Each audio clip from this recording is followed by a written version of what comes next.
Ron DeSantis, the governor of Florida, is rewriting history, and not in a subtle way.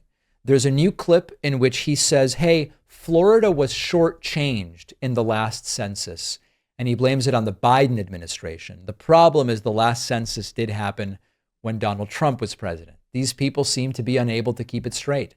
Trump's been bending over backwards now to get back in Donald Trump's good graces. The whole context of what DeSantis said is that he thinks Florida needs to get more seats. They are terrified about what might happen in 2026. But here's DeSantis seemingly confused about who was president when. Congressional map. Florida has been growing. It's been growing a lot since I've been governor. But even before that, it was adding population, not at the same rate. And we got shortchanged in the last census. We should have had 2 or 3 seats.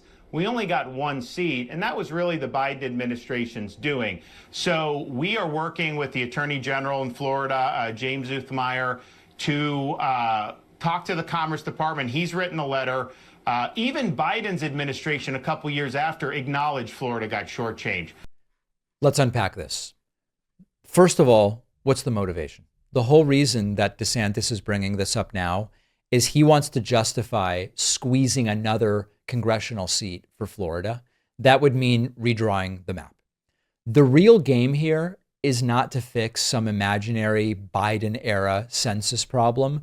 The only goal is get Republicans more seats, because the 2026 midterms could be a disaster. They might not be.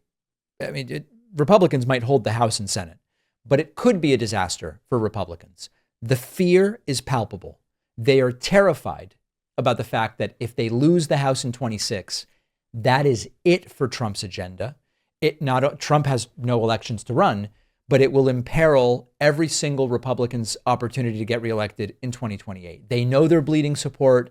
They know the Republican brand is in a free fall. They know a bad midterm flips the House and then Trump gets nothing done for years. So they now want to go back. They're going back and distorting facts. They're pretending that the census that Trump ran is somehow Joe Biden's fault. But the 2020 census was conducted under Trump's Commerce Department. The director of the census was selected by Trump. Now, we had pandemic chaos. There was this compressed counting period. There were lawsuits over, what about excluding undocumented immigrants or this? It was all under Donald Trump. Biden was not in office.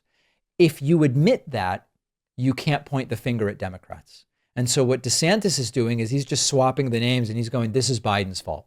The problem is we're noticing it makes him look desperate. It makes him look dishonest. It makes him look willing to throw reality under the bus if it means, hey, I can get one more gerrymandered seat. Now, what's wild is that Donald Trump had as one of his most vocal supporters during the chaos of the census, Ron DeSantis. Ron DeSantis and Republicans were saying the census is fair, it's accurate because their guy was in charge. We were worried that Trump was using the pandemic to hamper an accurate census in order to help Republicans. DeSantis and his cronies at the time said, it's great. It's all going fine. There's no need to worry. Now they sense the possible political disadvantage. And now they're saying it was the corrupt Biden organization. So they're reversing their own talking points from 2020. Now, one final thing on this. It's worth noting that you don't just ask for another seat and get one. Apportionment is a process. You get population counts. The population counts get certified by the Census Bureau.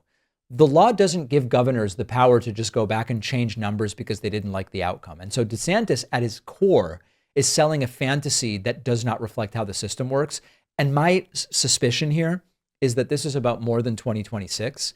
This is also DeSantis wanting to be the Republican Party post-Trump.